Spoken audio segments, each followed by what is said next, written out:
Hace varias semanas que preparamos el viaje. Después de casi 30 años, acompañamos al chilote Luis Gallardo, del sector de Romazal, en la comuna de Chonchi, en su regreso a la Patagonia. Tenía casi 16 años cuando tomó la decisión de viajar. Punta Arenas lo recibió en el mes de noviembre de 1971. De este modo, aquellas lejanas tierras fueron las que le entregaron el sustento familiar en tiempos de angustia y necesidad. Gallardo fue un viajero obligado que, lejos de su archipiélago, se convirtió en peón de estancia, arriero y domador. En la zona recorrió las estancias ganaderas en busca de trabajo. Un viaje habitual para muchos chilotes que llegaban a la región con la esperanza de obtener los recursos necesarios para la mantención de la familia que se quedaba en el archipiélago. El tiempo todo lo cambia. Y hoy el avión desde el archipiélago de Chiloé nos lleva de regreso a Punta Arenas.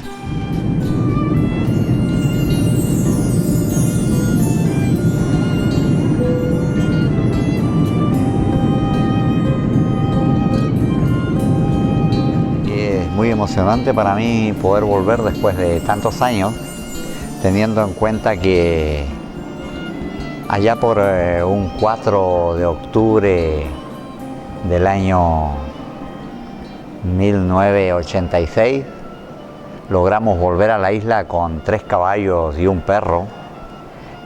Veníamos en esa vuelta a concretar un sueño y bueno, el tiempo ha transcurrido y hoy día se nos da la oportunidad de volver a las tierras en donde conseguimos algunos recursos para poder realizar el sueño, que era quedarnos en Chiloé y trabajar en el campo que tenemos hoy día. Entonces queremos ver cuánto ha cambiado, si la hospitalidad de la Patagonia se mantiene como era antaño, eso y otras cosas. Claramente cuando allá por inicios de la década del 70 llegamos a Punta Arenas con muchos sueños.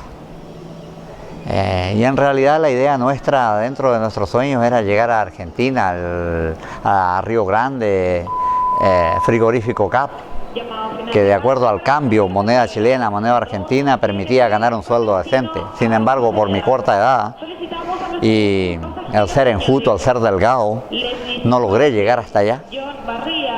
Se me discriminó. Y bueno, hicimos diferentes trabajos en algún restaurante, en alguna quinta, huerta, en algún aserradero, peón de estancia, minero en el yacimiento de carbón de Río Turbio, puestero, ovejero, domador de caballos, encargado de alguna estancia.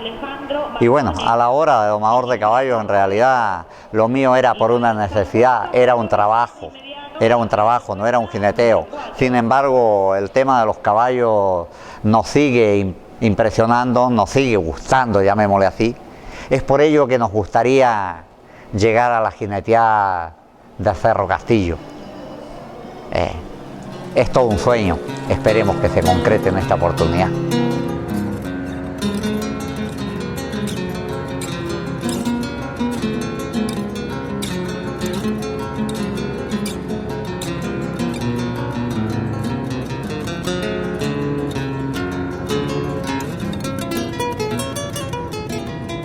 Una emoción harto fuerte, después de tantos años poder pisar de nuevo suelo magallánico.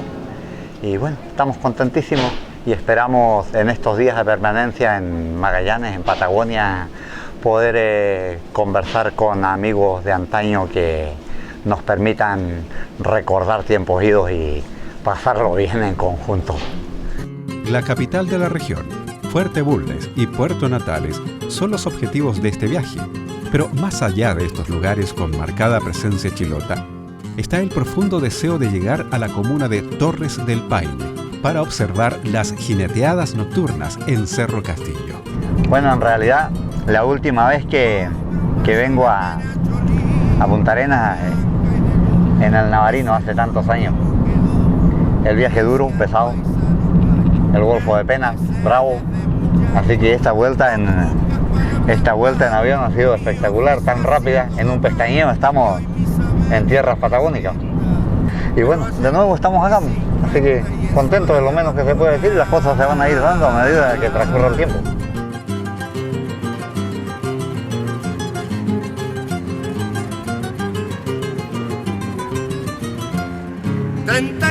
Años andando arriba de los vaguanes, no son dolores casuales los que me están molestando. Hola, mi estimado, ¿cómo está mi estimado amigo? Qué gusto tanto tiempo. Contigo, tantos años. La verdad que estaba un poco cambiado. Ya dejado los Magallanes, pero igual te vino tomate la bata del indio. Bueno, pero es que para poder volver otra vez. Qué bueno es eso, me alegro. ¿Cómo está tu familia? Los míos muy bien. ¿Y los tuyos? Igual, bastante bien. Escucha, eso es importante. Qué alegría verte. La salud es el tesoro de cada persona. Qué alegría verte tantos años, tantos recuerdos que hay cuando éramos campesinos. Sí, seguro. Bueno, yo sigo siendo campesino. Pero igual, pues, trabajamos a la distancia.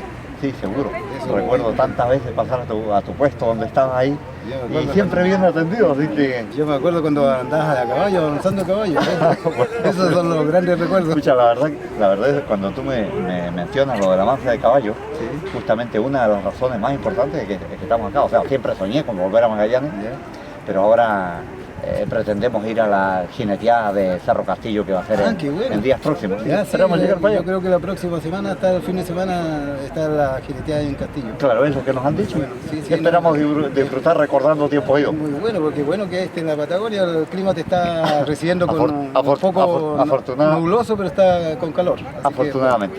Para nosotros que estábamos acostumbrados al frío, es bastante calor hoy día. Sí, es bueno, y además no tenemos viento, que es uno de los problemas que había antiguamente. Normalmente acá es la zona de viento, así que cuando hay estos días nosotros estamos como relajados. En la zona seguiremos el caminar de los viajeros que dejaron una impronta, una marca, una huella que dio a la región de Aysén y Magallanes un contenido chilote. Transcurrida la primera mitad del siglo XIX, los territorios patagónicos permanecían prácticamente inexplorados. Por tal razón, el Estado de Chile decide incorporarlos, tomando posesión del estratégico estrecho. En 1843, con el viaje de la goleta Ancud y la toma de posesión del estrecho de Magallanes, se inició la colonización del territorio austral, en cuyo proceso Chiloé tuvo una activa participación. Punta Arenas, capital de la región de Magallanes, se fundó en 1848 y a partir de allí miles fueron los chilotes, hombres y mujeres que viajaron a la zona para colonizar o simplemente trabajar en la temporada de esquila en las estancias que comenzaban lentamente a surgir. El 28 de noviembre de 1867, el capitán de corbeta, don Óscar Viel Toro, fue designado gobernador de Magallanes, llegando a la zona en febrero de 1868. Entre las disposiciones implementadas en su administración, destaca la llegada de colonos chilotes y la delineación de la futura ciudad de Punta Arenas, fundada en 1848. Entre 1894 y 1899, emigraron a Punta Arenas unas 1.500 personas que salieron desde Chiloé rumbo a Magallanes. En 1878 se formaron los primeros establecimientos ganaderos y en 1880 existían unas 10 explotaciones. La ganadería cambió definitivamente la orientación económica de estos territorios que lentamente se poblaron de colonos chilotes, que encontraron en las leyes de colonización nuevos y mejores incentivos para dejar atrás los paisajes insulares. La transformación económica del territorio magallánico a fines del siglo XIX y a principios del siglo XX fue convirtiendo a la región en exportadora de lana y carne de ovino, lo que atrajo a miles de inmigrantes, chilotes y europeos que fueron ocupando un territorio que, desde muy antiguo, recorrieron las culturas indígenas de la Patagonia. A la Patagonia se viajaba por varias rutas migratorias. Las de mayor recorrido fueron la de Aysén, viajando en barco a vapor para llegar a Puerto Piedra, posteriormente a Puerto Chacabuco. Puerto Aysén recibía a los viajeros que luego continuaban su periplo a caballo o en camión, cuando se abrieron los caminos por el valle del río Simpson, rumbo a Coyhaique. Allí, después de unos días de descanso, continuaban a Coyhaique Alto, y luego se cruzaba la frontera con rumbo a las ciudades que emergían en la costa atlántica argentina. Lo que siempre se comenta de la región de Aysén, que se pobló por dos vertientes. Una que podríamos decir es la que oficialmente se ha tomado como la vertiente más relevante para el poblamiento rural de Aysén continental, es la que vino desde el centro-sur de Chile y fue bajando por el territorio argentino hasta ingresar por distintos pasos fronterizos hacia territorio chileno. Pero también hay otra que es una corriente migratoria que ocupó siempre el lado del litoral de Aysén, y tal vez es una corriente migratoria con una investigación muy débil, no ha sido muy bien investigada porque tiene siglos muy antiguos de migraciones temporales, de venida de contingentes de personas que vinieron a trabajar temporalmente y después volvían a sus lugares de origen, pero esa historia se remonta a la época colonial. Y eso es interesante porque en Aysén como que ha sido soslayado un poco todo ese proceso que tiene mucho que ver con Chiloé. Simultáneamente a esto que te contaba del proceso por el lado continental, también hubo una corriente que provino de Chiloé y de muchas zonas del sur de Chile y que fue una migración marítima. La gente venía básicamente a trabajos de temporada, primero a trabajos de faenas marítimas, de extracción de recursos naturales como el ciprés de la Guaiteca, que es famoso en todo lo que fue su historia de extracción y de comercio.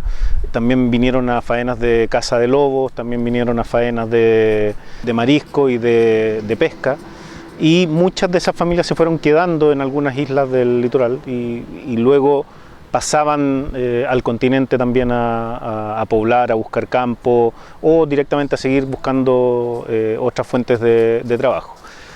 Por otro lado, desde este mismo lugar que es Chiloé, vino siempre contingentes de trabajadores en busca de trabajos de estancia, en busca de trabajos de estas sociedades ganaderas que se formaron en distintas escalas, de grandes complejos ganaderos hasta pequeñas estancias de personas que en su contexto eran bastante ricas para la época, digamos. Y esas personas de Chiloé venían, se formaban comparsas, normalmente muchos eran familiares y amigos de un mismo sector, y se pasaban el dato de que la temporada, la faena venía, y viajaban hacia Punta Arenas, pero también muchos de ellos venían hacia el sector de Aysén a trabajar en las estancias que habían acá, la Sociedad Industrial del Aysén, y estancias de otros productores más pequeños, y también a aprovechar el paso por el Aysén para ir hacia la faena que obviamente dejaba mucho más recursos que era en Argentina, digamos, tanto en la provincia del Chubut como principalmente en Santa Cruz. Cada imagen es un sentimiento, un recuerdo de tiempos de esfuerzo y sacrificio, donde las estancias conocieron de la simpleza, pero también de la fortaleza del hombre de Chiloé, jóvenes y niños que se convertían en hombres a la fuerza en los galpones de esquila o en los puestos donde el viento, la lluvia y la nieve fueron curtiendo el rostro de los isleños. Por la parte de mis padres y de mi madre, ellos son de la isla de Chiloé. Vinieron por los años, a mediados de los años 30 por ahí, y mi padre vino de muy niño de la isla también a esta región de Aysén, como se dice, a hacer patria con sus padres. Ellos toda su vida trabajaron en el campo. Mi abuelo, mi tío abuelo trabajó también de cocinero en la sociedad ganadera Aysén, y por ende mis padres también estuvieron ligados a trabajar en la labor campesina. En el fondo venían buscando una mejor calidad de vida.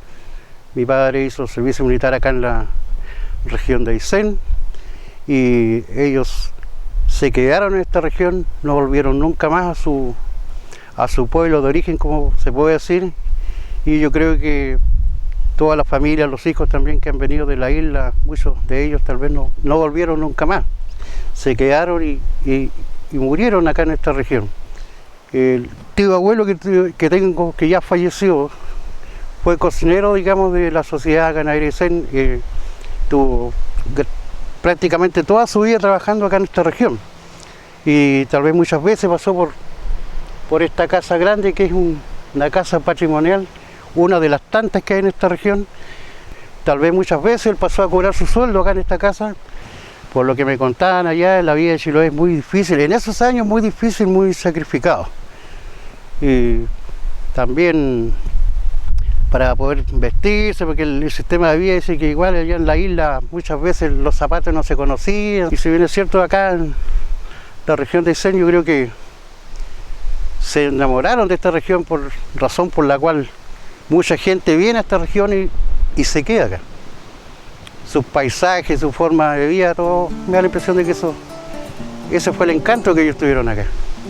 Los chilotes, las personas que empezaron a venir a Aysén buscando posibilidades principalmente de trabajo, pero también oteando la posibilidad de quedarse en el territorio, lo hicieron también a partir de exploraciones que se produjeron a fines del siglo XIX, que reconocieron este territorio de Aysén y que estuvieron lideradas por Hans Steffen, un alemán que tenía una particular admiración por el trabajador chilote. Le gustaba mucho trabajar con chilotes porque sabía que ellos iban a poder reconocer, iban a poder saber cómo atravesar la selva que era este territorio aysenino que no se conocía, digamos. Entonces, esos trabajadores empezaron a darle información después en la isla de que este territorio sí era posible de colonizar por parte de ellos. Estas personas empezaron a viajar regularmente en las carreras de vapores que habían en la época, que eran las carreras de vapores menores que eran contratadas por la sociedad ganadera, la principal, vuelvo a repetir, la sociedad industrial del Aysén, y contrataba vapores cada cierto tiempo para traer a su gente y traer a su carga.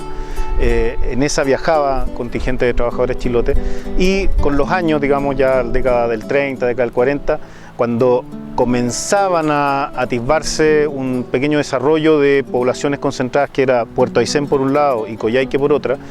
No olvidemos que ambos pueblos surgieron entre los años 20 y 30.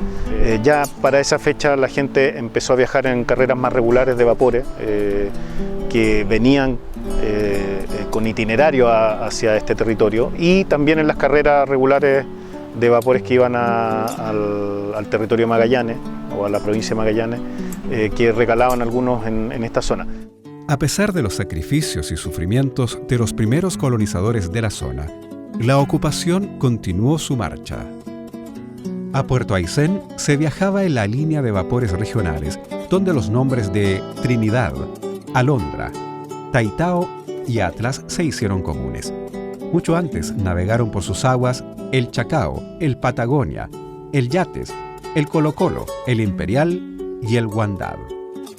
Hoy, Los vapores que recorrieron la región de Aysén y Magallanes son parte de los recuerdos de cientos de isleños que viajaban en sus bodegas con la ilusión de una buena temporada o del inicio de una nueva vida en las zonas de colonización. El Viña del Mar es un mudo testigo de este proceso, con su esqueleto que se niega a desaparecer en un pequeño rincón de Puerto Aysén.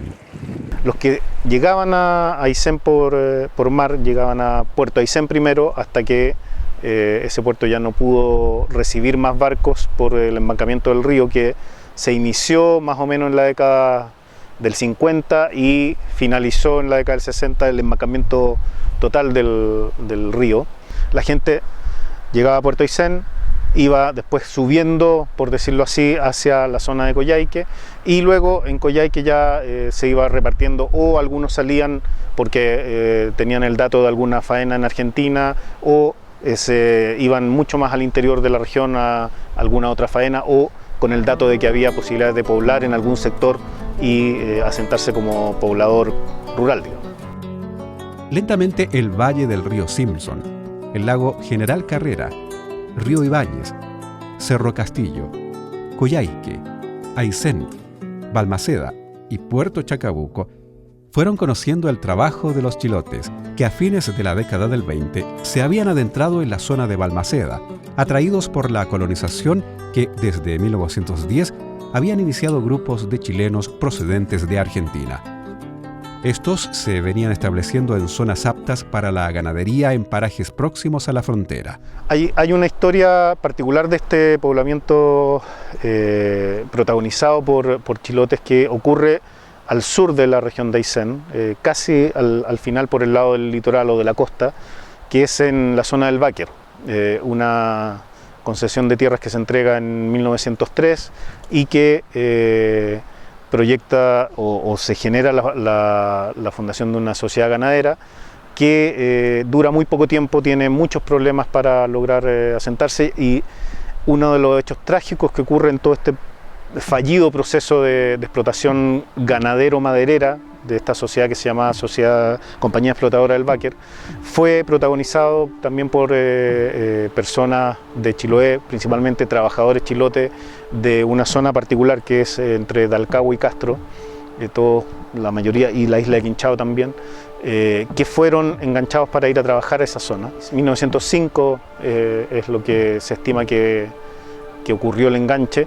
Llegaron a trabajar ahí principalmente en faena de madera y en faena de apertura de huella para el inicio de esta empresa ganadera, y sucumbieron en el invierno de 1906 por negligencia directa de la compañía ganadera, de los propietarios de la compañía ganadera, digamos, que los dejaron en abandono durante todos esos meses de invierno. La tragedia fue que 59 obreros chilotes fallecieron ahí en el Báquer y fueron sepultados en una isla que está en las cercanías del delta del río Báquer en su desembocadura, y que hoy la conocemos como la Isla de los Muertos. Es un monumento histórico nacional, un monumento de Chile, un cementerio, y es importante recalcar siempre que es un cementerio porque aquellos sobrevivientes tuvieron la preocupación de dar sepultura en su tradición cultural, que era una sepultación en ataúd y con la cruz, o sea, una sepultación cristiana. De esa manera también podemos entender que no fue todo una visión positiva esta llegada de obreros o de trabajadores o de personas de Chiloé, sino que también tuvo muchos matices de tragedia, y donde el sacrificio al que todos los que llegaron a Aysén tuvieron que enfrentarse fue un sacrificio que a muchos de ellos los llevó a la tumba, y quedaron sepultados en Aysén sin poder cumplir tal vez sus sueños, que eran sueños de un mejor pasar, sobre todo en el contexto de un Chiloé deprimido económicamente a principios del siglo XX, y que duró, digamos, varias décadas, y la gente estaba obligada de alguna manera a salir para poder sostener tanto a la familia que quedaba en Chiloé como a la nueva gente que iba a buscar nuevos rumbos en Patagonia. En estas soledades de la región de Aysén y Magallanes, la mujer jugó un rol preponderante, diseminando la semilla que se extendió por toda la Patagonia. Fue compañera, madre y abuela. Ayudó con su fuerza y trabajo a la colonización de un territorio hasta entonces desconocido. Mi papá era que andaba con los buques que tenía don Eulogio Vera. Y él era el que mantenía la casa y los hijos todos. En el campo, uno trabaja en el campo nomás. Así es que se murió mi papá y ahí dijo mi mamá qué íbamos a hacer porque somos 8 hermanos. Y entonces cuando armamos viaje, dijo mi mamá que íbamos a quedar aquí en el campo, que ya no hay quien traiga la plata para trabajar, pues allá se vive con la agricultura. Entonces digo, vamos a ir a un pueblo, no sé qué pueblo sería ella donde quería ir, no tengo idea. Y en ese tiempo llegó una prima que es de mi papá, que vivían en Aysén. Entonces la conquistó, que por qué no se venían a Aysén. Aysén era chiquitito en ese tiempo, unas cuantas casas nomás, y aquí en Coyhaique menos. Al año sería que los vinimos después que cosechamos la cosecha, las papas, el trigo y qué sé yo allá en el campo. Porque íbamos a poner un negocio en Aysén, traíamos de allá todas esas cosas. Hasta ahí nomás llegamos porque cuando los fuimos de donde vivíamos a Chonchi a esperar el barco para que los trajera Aysén, se quemó las bodegas de las ferronaves, se llamaban en aquel tiempo. Las bodegas a puerta cerrada en la noche, y nosotros con todas nuestras cosas ahí se quemó todo. No salvamos nada, nos quedamos con lo puesto. Y en esas condiciones llegamos a Aysén, lleno de gente, los barcos viajaban en ese tiempo. No había otra manera de viajar tampoco. Así que lo arreglaban los comedores y ahí los hacía pasar la noche. 3 días se demoraba el barco, porque pasaba por distintas partes a hacer leña, agua, todas esas cosas. Mi papá era viajero, continuamente viajaba a Punta Arenas y mi mamá sola criando a sus hijos y esperando todos los meses el giro del papá. Pero mi mamá era muy sacrificada, tenía una linda huerta, ella vendía verduras, vendía flores ella. Y él dice que contaba él que su compañero no creían, porque él siempre viajaba para mandar el giro, no creían que sus hijos se estaban educando. Y una vez pasó un compañero de no sé dónde vivía por ahí, y vio por dónde vivía él, que tenía su casa en Castro, a una cuadra de la plaza. No lo podía creer. Pero mis padres fueron siempre luchadores. Cuando yo hice un viaje a Punta Arenas, cuando se casó mi nieta, que a la hora que vive acá, y veía los nombres de las estancias que nos fuimos por la carretera, bordeando el Atlántico. Y yo iba llorando porque decía la estancia La Esperanza, no sé qué otra estancia, que de ahí mandaba las cartas a papá. Y yo decía, mi pobre viejo, cómo sufría para ganarse la plata, para que nos eduque a nosotros. Po. Bueno, yo conocí a mi marido cuando tenía como 5 años y yo 3 años. Entonces siempre jugamos nomás. pero cuando una vez él se fue a Punta Arenas y se despidió de mí y yo estaba enferma, él se fue llorando. Y después me decía que él iba destinado o en Coyhaique o a Punta Arenas. Entonces me dijo, yo quiero casarme linda. Entonces yo me quedaban 2 años y después de eso, de terminar las humanidades, tenía que pasar 2 años a la escuela normal, ¿cierto? Entonces era harto, po. Entonces yo decidí, ya, me voy a casar nomás. Mi hermanito, ese le escribió a mi papá y que me mande permiso. O sea, a la Mir me consiguió permiso del papá. Y me casé. Y no fui a estudiar más, me quedé. Me casé en marzo. Tenía mis maletas listas cuando llegó mi marido, que era para que vengamos para acá, nos casemos para allá. Mire, ese viaje venimos en el barco Trinidad. Y cuando llegamos acá a Puerto Piedra, no a Puerto Aysén ni a Chacabuco, sino a Puerto de Piedra. Y ahí nos estaba esperando la banda de carabineros.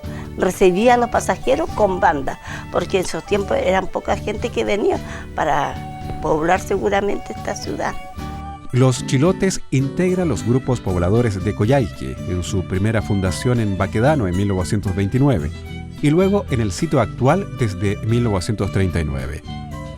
Durante la primera mitad del siglo XX se observa un proceso de adaptación paulatina del chilote a los grandes espacios interiores de la Trapananda, que hacia 1936 ofrecía enormes posibilidades con sus 10 millones de hectáreas y solo 10.000 habitantes. Otra ruta era la de Punta Arenas, donde se viajaba en grandes vapores que cruzaban el Golfo de Penas. La ciudad recibía a los viajeros durante unos días, y luego cada uno cortaba por su cuenta. Otros se enganchaban en comparsas de esquila para hacer la temporada o simplemente quedarse en la zona buscando mejores expectativas de vida. Muchos viajeros deambulaban por los campos y estancias ganaderas, buscando una oportunidad para vivir, ganar unos cuantos pesos para enviar a la familia que se quedaba en Chiloé. Otros disfrutaban de la vida fácil y se gastaban los recursos en fiestas y diversiones. No había tiempo para arrepentirse. Lo hecho estaba. Bueno, en realidad siento una emoción muy fuerte, ya que nos encontramos frente a la estancia Guairao, en la cual allá por noviembre del año 1972 tuve la suerte de trabajar en una comparsa de esquila como mozo de la cocina, con muy poca edad, hacer un trabajo que no me gustaba. Y después de una semana de trabajo donde el día era muy largo y la noche muy corta, teniendo en cuenta que el trabajo no era agradable para mí, solicito cambio y me cambian a trabajar en el galpón de esquila de Escoero. Es emocionante porque aquel entonces tenía muchos sueños de juntar algún dinero para poder volver a Chiloé. Pasaron muchos años. Y como dije antes, aquí llegamos el año 1972 y volvemos a Chiloé el año 1986 a concretar nuestro sueño con 3 caballos y un perro y algún dinero en los bolsillos. Con el transcurrir del tiempo, el paisaje vio nacer enormes establecimientos ganaderos, debido a la permanente demanda de la industria textil británica. En 1884 fueron rematadas las primeras tierras en la región, y con el nacimiento del siglo XX, grandes extensiones de tierras fiscales se entregaron para beneficiar a unas pocas manos. La ovejería generó un desarrollo industrial proyectado en graserías y frigoríficos que exportaban carne congelada y manteca a Europa y al resto del territorio nacional. Gran parte de los territorios de Última Esperanza y Tierra del Fuego, los que fueron concesionados, quedaron en manos de la Sociedad Explotadora de Tierra del Fuego, que ocupó los mejores terrenos ganaderos de la isla para introducir el guanaco blanco, nombre que daban las comunidades indígenas a las ovejas. Con el tiempo, el particular espacio magallánico vio emerger a la ciudad de Punta Arenas a partir de 1848, Porvenir en 1894 y Puerto Natales en 1911. Mientras, al otro lado del alambre, como le decían los viajeros a la frontera, en la Patagonia Argentina, Río Gallegos se funda en 1885, Comodoro Rivadavia en 1901, y el Penal de Ushuaia instalaba su primera piedra en el año 1902, aunque la ciudad había comenzado a trazarse un poco antes.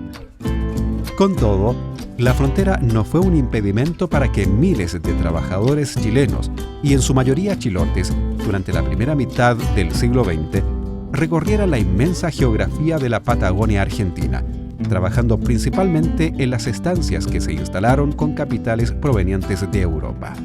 Bueno, mi nombre es Belfor Arcadio Amón de Vera. Nací el 21 de julio de 1943 en San Juan, Chiloé.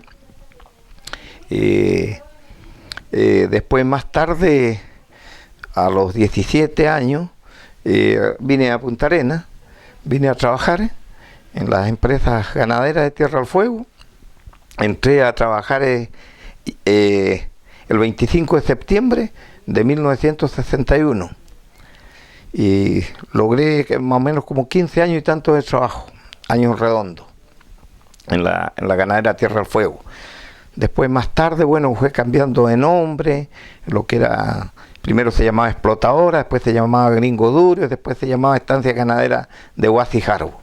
El asunto fue que como allá había poca mano de obra, o sea, mano de obra había, pero no corría plata. Entonces trabajamos en un huerto con mi finado padre, fuimos 3 hermanos, la Mirna estudiaba, Armando también, entonces yo quedé trabajando con ellos. Entonces después un tío que está en Castro, Roberto Bamonde, él trabajaba muchos años acá en Punta Arenas. Y después él ya no volvió, entonces me dijo, oye, ¿sabes qué? Me dijo, sobrino, tú quieres ir a Punta Arenas a ganar tus pesos, es bueno salir. Y me dijo, yo te dejé la pega ya, el trabajo. Entonces yo vine con trabajo seguro, acá a Punta Arenas. Yo me vine en un barco, que actualmente el barco era el Navarino, y ese traía a toda la gente de Chiloé. Antiguamente, cuando venía mi padre, bueno, habían otros barcos, que era el Tenglo, el Villarrica, no sé, pero yo vine en el Navarino, ese era el más moderno. Sí, para pasar el Golfo de Pena costaba 24 horas, para que lo pueda pasar el Golfo de Pena. Así que ahí llegamos a Punta Arenas, pues después de casi 2 semanas sería navegando, porque a veces estaba tan malo el Golfo de Pena, otra parte que hay el Cabo Tamar, que se llama, también malo, y a veces tenía que el barco también fondear ahí, pues esperar que esté mejor el tiempo. ¿Qué le dijo su madre cuando se vino? Bueno, eso fue bastante triste porque ella me vino a dejar a Castro. Y como el barco se demoró, ella tuvo que regresar a San Juan, porque allá estaba mi abuelita, estaba mi papá. Entonces yo quedé en Castro, a cargo de un señor, para que cuando llegue el barco me embarque. Entonces cuando yo en la mañana ya mi mamá se iba para San Juan, me fue a decir, y bueno, yo estaba tapado bajo mi frazada. Me dijo, hijo, te deseo que te vaya bien y que nos volvamos a ver. Y ella regresó y yo me quedo allá. Entonces para mí fue bastante penoso porque yo había salido prácticamente del campo, que usted conoce lo que es San Juan. Ese tiempo no había camino, había que salir a caballo, en lancha o a pie para llegar al Alcagüe. Entonces para mí fue harto difícil. Y esa fue la aventura que recorrí, y con tristeza. Y mi finado padre, que en paz descanse, a él no lo volví a ver porque él falleció. Y yo me demoré un poco porque muchas veces la plata era escaso, no podía volver, había hecho el servicio, salí sin plata y varias cosas que suceden después.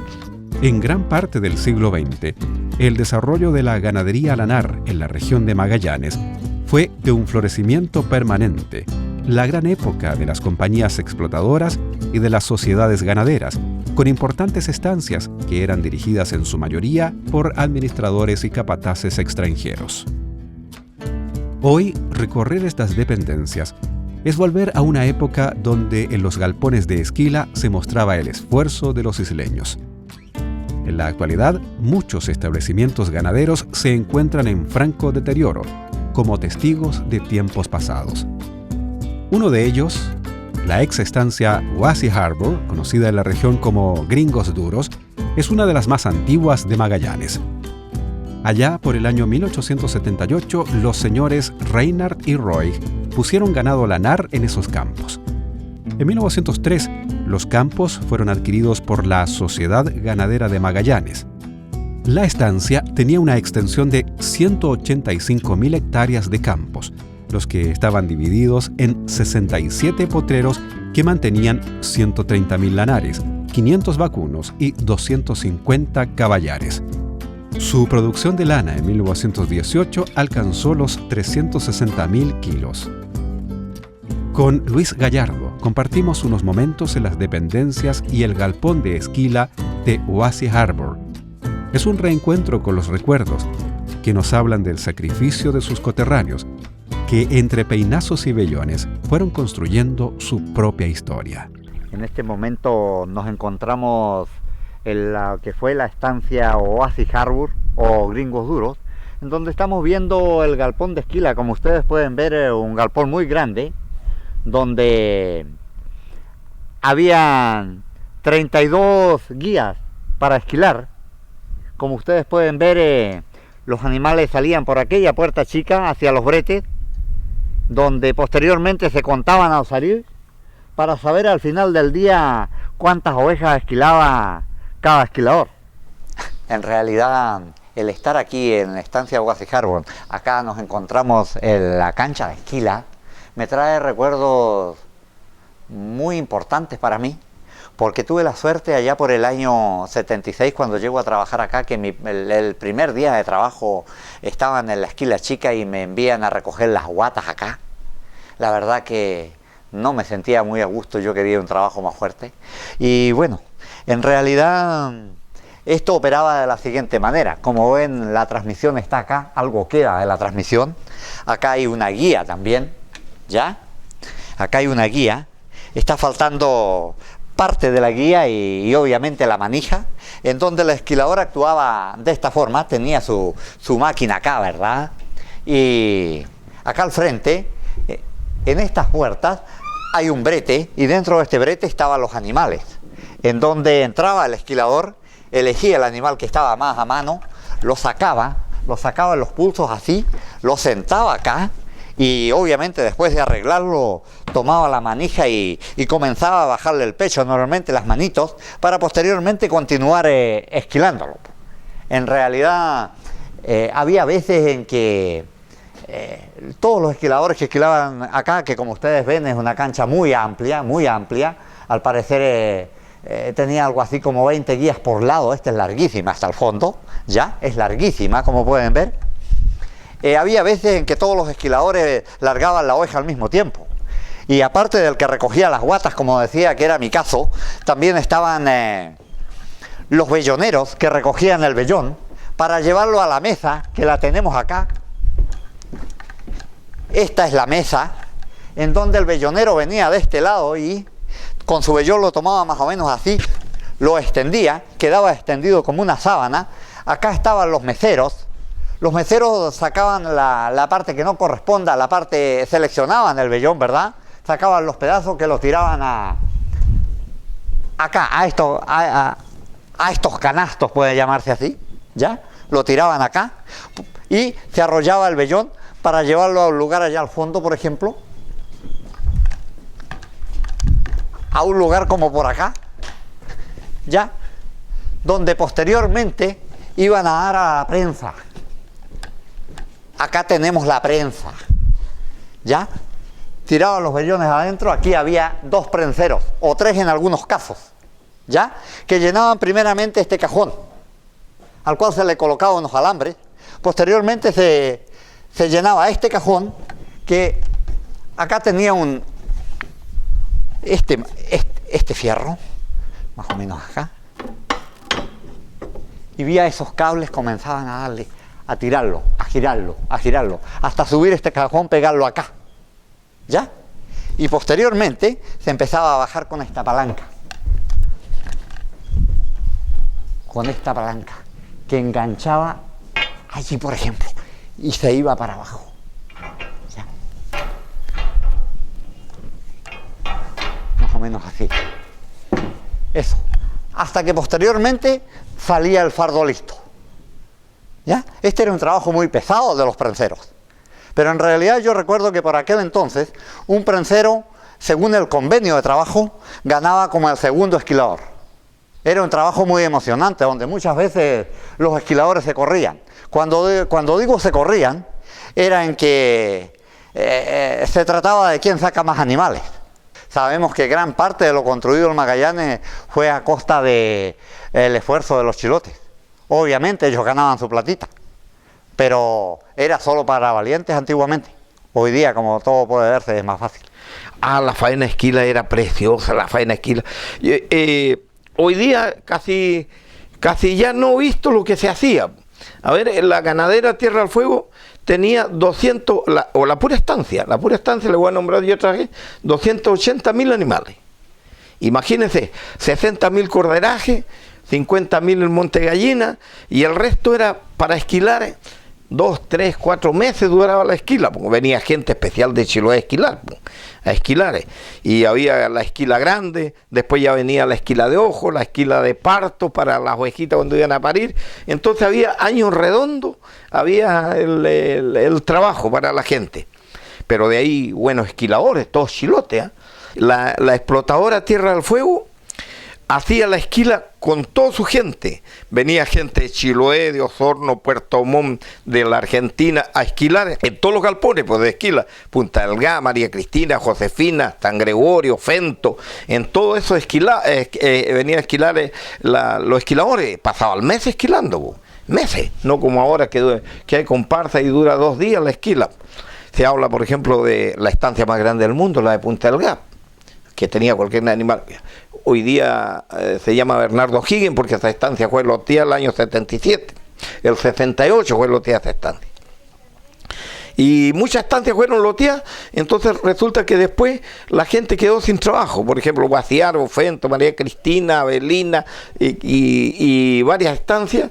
El Estrecho Magallanes, Bernardo O'Higgins, Laguna Blanca fueron expropiadas. Entonces ya no volvió más esa gente a trabajar porque se loteó. El loteo empezó el año el 75 y terminó el loteo en el año 77. Ahí todo lo que era latifundista de la explotadora Tierra del Fuego pasó a manos particulares hasta los días de hoy. Y de ahí todo el personal ya no volvió nunca más, porque ¿qué va a volver a hacer si los sueldos son miserables y son de hambre hoy día? De hambre. Hoy día, usted lo ve, es una estancia fantasma, y es triste y es penoso que uno cuando va, nunca fue de uno, pero le da pena y uno se sienta a verlo. Esas cocinas, esas panaderías donde trabajaron mis tíos, donde se sacaba el pan, que era pan fresquito, porque no se compraba el pan allá. Por ejemplo, en la mañana empezaba con el porche, la leche y el café y la chuleta. Ese era el desayuno. A la hora del almuerzo, las 3 comidas. Los peroles de té, después los huesillos. Eso era todo el tiempo, toda la vida fue así. Entonces, ahí después era la hora de 11, a las 3 de la tarde, ahí venía el pan fresco, recién salido del horno, y el pan dulce con pasa. Entonces, el que quería, y la leche, por leche de vaca y toda la cuestión, la gente viene a alimentarse. Los sueldos no eran, como le digo, tan buenos, pero la gente, el estándar de vida era muy bueno. Bueno, ahí ya venía a las 11. A las 5 de la tarde terminaba todo el trabajo general. Se terminaba todo el trabajo y venía la cena a las 7. Otra vez la misma historia. Bueno, arbondia o entrada de lengua, de vacuno. Los cocineros eran muy buenos. Y después 3 platos de comida, y después su postre o huesillo, como le digo, el té. Y a las 9 de la noche, colación otra vez, porque quería ir. Y esa era la vida de los trabajadores de la zona de Chiloé, la vida de todos los trabajadores de Osorno, Puerto Montt, los que venían a la Argentina, porque eso fue por vida. fue por vida. Y hasta que vino el golpe de Estado. En el golpe de Estado, el año 73, terminó todo. En realidad que varias distintas emociones. Por un lado, de felicidad, después de tantos años, volver y poder tener la suerte de estar dentro del galpón de esquila de la estancia Huasicarro, que como ustedes pueden ver es enorme. Entonces eso para mí ya es una felicidad, pero por otro lado en realidad un poco triste, porque notoriamente no tiene una mantención con lo que debería hacer esto, porque esto realmente es un monumento, por el hecho de que aquí hay mucho esfuerzo, porque acá trabajaron mucha gente de Chiloé, pero mucha gente de Chiloé que venía de tan lejos en busca de ganarse unos pesos para mejores horizontes, y aquí notoriamente todo lo que hemos visto es solo para valientes. Me gustaría que de alguna manera, disculpen mi expresión, pero que de alguna manera el Estado interviniera y esto se salvara, porque esto realmente es un monumento. Debería convertirse en un monumento nacional, pero restaurado, es lo que a mí me parece. Son chilotes quienes participan en la Gran Huelga de la Patagonia en 1921, los que protagonizan la tragedia de la Isla de los Muertos, en la desembocadura del río Báquer en 1906, los mismos comprometidos con las federaciones obreras, cuyos miembros fueron parte de los sucesos de Puerto Bories, en Puerto Natales en 1919. Se luchaba por la causa, la libertad y un mejor trato para los trabajadores. Aquí el poblamiento oficial data de 1893. Colonos de origen alemán, británico, se establecen aquí, y la mano de obra que venía acompañada con ellos, ovejeros, campañistas, esquiladores, la gran mayoría era de procedencia de Chiloé. El poblamiento fue con fines pastoriles. La oveja que ya estaba en la provincia de Magallanes se trae para acá, se arrasa con los bosques y se establecen grandes estancias. Poco tiempo después, en 1905 aproximadamente, se establece el latifundio aquí en la provincia. Ya en toda la región existía latifundio. Y las grandes compañías ganaderas comienzan a traer mano de obra de Chiloé y vía Buenos Aires. En ese momento Buenos Aires era un centro de gran inmigración, y viene gente de Italia, de España, y con ellos traen las ideas. Y las ideas en boga en la época eran anarcosindicalistas. Entonces aquí hubo una verdadera escuela a donde el chilote pronto acogió estas ideas. ¿Por qué? Porque el latifundio trajo una explotación muy grande a la mano de obra. Suben los arriendos, suben los artículos de consumo. Entonces la vida aquí, aunque estamos en un paraíso, era difícil. Entonces aquí no todo fue un poblamiento feliz, establecerse con un emprendimiento ganadero, porque aquí campea el latifundio. El pequeño productor no puede establecerse, tiene que contratarse como mano de obra. Entonces no todo fue feliz. Aquí mismo, por ejemplo, donde estamos, Puerto Bories, que fue en su momento el frigorífico más importante de Sudamérica, hubo un gran movimiento obrero. El año 19, 23 de enero, hay una revuelta donde fallecen en un enfrentamiento 4 carabineros y 6 obreros.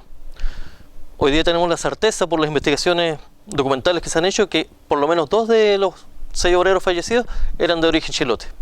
Juan Saldivia Alderete, Ramón Mancilla Miranda, jóvenes obreros de 20 y tantos años, oriundos de Castro. Fallecen aquí en trágicas circunstancias. Hay un levantamiento popular. 50 años antes de que ocurra la Revolución Cubana, aquí se establece una comuna. Durante una semana los obreros reducen a la policía, reducen a carabineros y se toman Puerto Natales.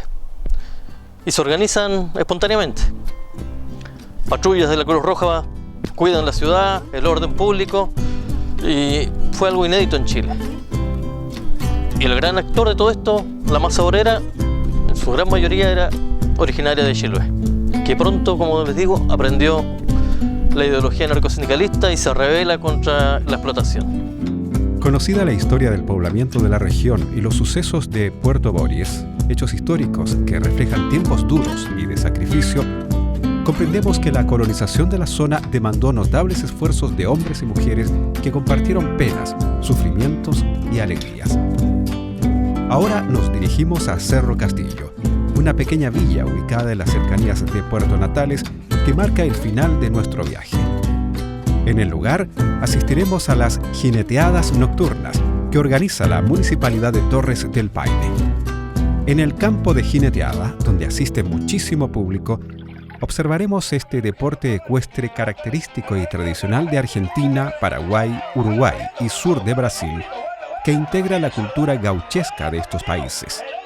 Asimismo, es tradicional en la zona sur y austral de Chile.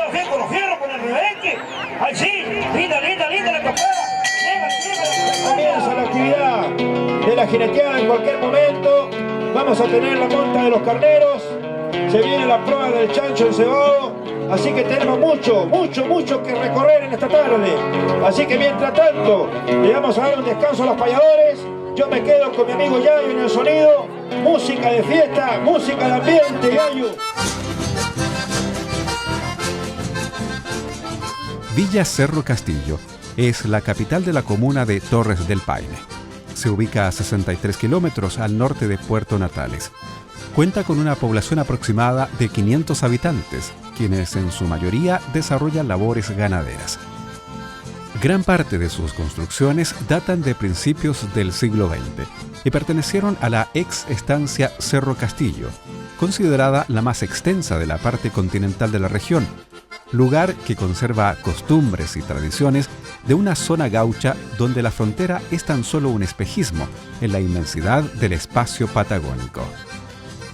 Una vez al año, en el mes de enero, Cerro Castillo revive con la presencia de cientos de visitantes que miran con nostalgia y asombro cómo niños y jóvenes comparten la vida en una zona de frontera. Boina, facón, pañuelo al cuello, pantalón de bombacha y otros elementos se lucen en la jineteada, donde los más pequeños también muestran su habilidad aprendiendo desde muy niños el arte de jinetear.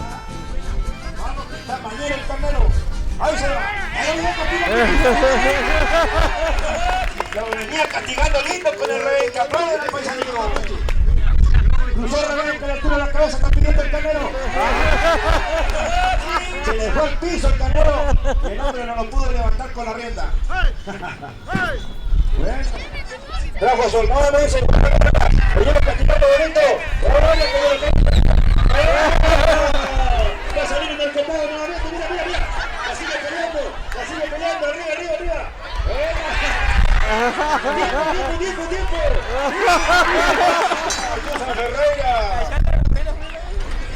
Se va. ¡Vamos, Sánchez viejo!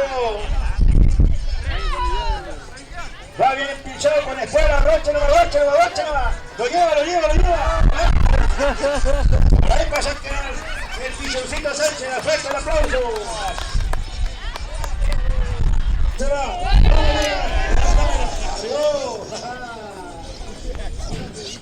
Rodrigo. Se va, mira cómo lo va a hacer patita hecha, no lo quiero cargar, paisano. Los nobles y también los más expertos jinetes llegan a Cerro Castillo de los más variados sectores. De 28 de noviembre, Puerto Natales, Río Turbio, Punta Arenas, Porvenir y otros pagos. Llegan para demostrar su valentía como jinetes, pero también con la esperanza que algún día, en la provincia de Córdoba, en el más grande de los festivales de Argentina, en Jesús María, uno de ellos se corone campeón, dando la vuelta en el campo de jineteada. Se abrió el telón, se abrió la jineteada en Cerro Castillo, se viene la primera para Luchito Avilés, escurrió atado y sale el hombre, no sale castiga todo bonito, va martillando suave, el hombre lo lleva por los fierros, se quieren juntar arriba, el hombre lo lleva con el rebique, ahí queda entretenido, llega la campana, tiempo de aparinadores, tiempo de aplausos. Me da gusto el observar qué manera jinetear si anduvo en Jesús María. Así es, paisacho. El hombre que anduvo en Jesús María, abriendo los fuegos de esta linda noche de jineteada acá en Cerro Castillo, capital comunal de la comuna de Torres del Paine.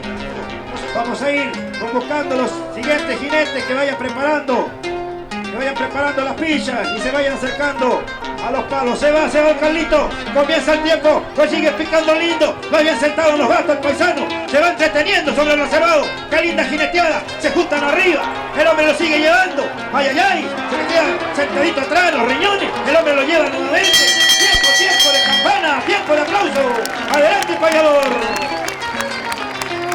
Se gana el aplauso grande, si mi copla no caduca, es el Carlito Alvarado, digo Alvarado Machuca, claro yo quiero llegar con la copla cristalina, dejo un abrazo chileno para la patria argentina.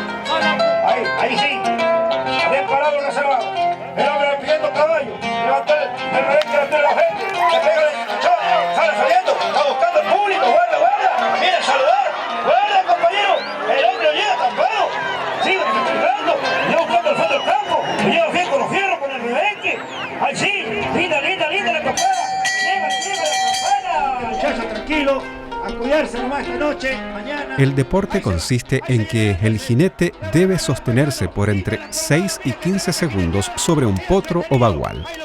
Según la competencia hay varias categorías. Las más importantes son categoría crina limpia o monta en pelo. El jinete debe montar al animal sin montura ni elemento de ningún tipo, con excepción de una lonja de cuero que se coloca rodeando el pescuezo, de donde debe sostenerse. Durante toda la prueba debe utilizar las espuelas. Categoría grupa surera.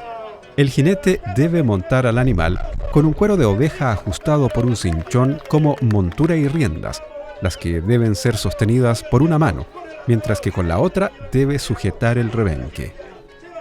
Categoría basto con encimera. El jinete utiliza estribos y no deberá perderlos en ningún momento. La vestimenta del jinete se encuentra reglamentada para mantener las tradiciones gauchas. Existen normas estrictas para las espuelas, riendas y el rebenque. Para comenzar la prueba, el potro se ata a un palo o palenque, donde es montado por el jinete. Para ser soltado, el caballo debe estar con las zancas dirigidas a los corrales, las 4 patas apoyadas en el piso, sin amagos de corcovear y con el jinete en posición de listo. Durante la prueba, el jinete debe mantenerse sobre el animal, sin charquear, tocar el potro con las manos, sin castigar al caballo en la cabeza y cumpliendo los requerimientos de cada categoría con un tiempo de monta. Al cumplirse el tiempo señalado para la prueba, suena una campana. A partir de ese momento, el jinete debe cesar de jinetear. Los jueces califican 4 aspectos: el jinete, el comportamiento del animal, las espuelas y la elegancia de la monta. En todo momento, esta verdadera fiesta es animada por el canto de los payadores. Dejamos la zona, con la esperanza de volver algún día a esta hermosa región, donde quedó para siempre en nuestra memoria el recuerdo de buenos amigos, los juegos de truco, paisajes, barcos, estancias, puestos y galpones de esquila. Pero por sobre todo, la emoción del reencuentro con una historia de sacrificio de miles y miles de chilotes que recorrieron esta extensa estepa patagónica en busca del sustento para la familia ausente. Al final, quedan solo recuerdos, nostalgias de la Patagonia.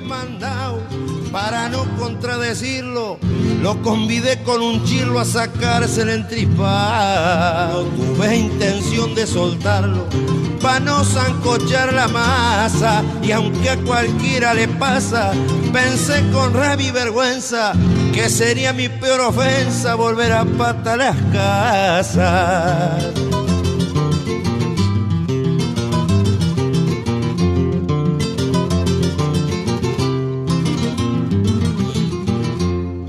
Con un sentimiento extraño volví al tranquito dispuesto a renunciar a aquel puesto donde serví tantos años. Los chirlos del desengaño me hicieron ver la razón, que si un pobre mancarrón me baja como un chingolo, mejor que me vaya solo antes que me eche el patrón.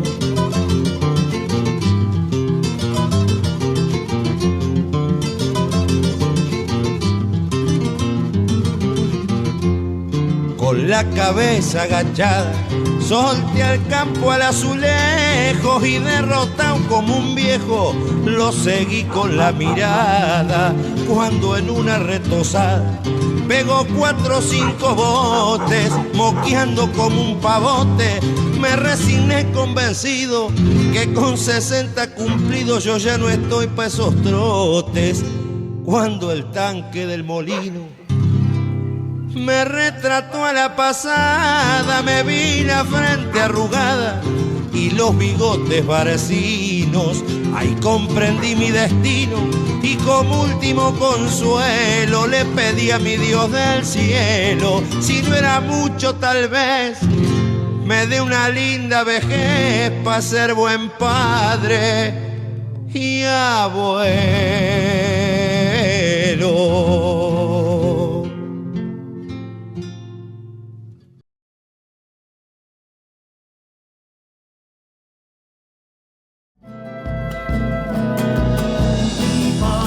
Cierta mañana se desató la camisa y sacó de sus sudores un sol que no conocía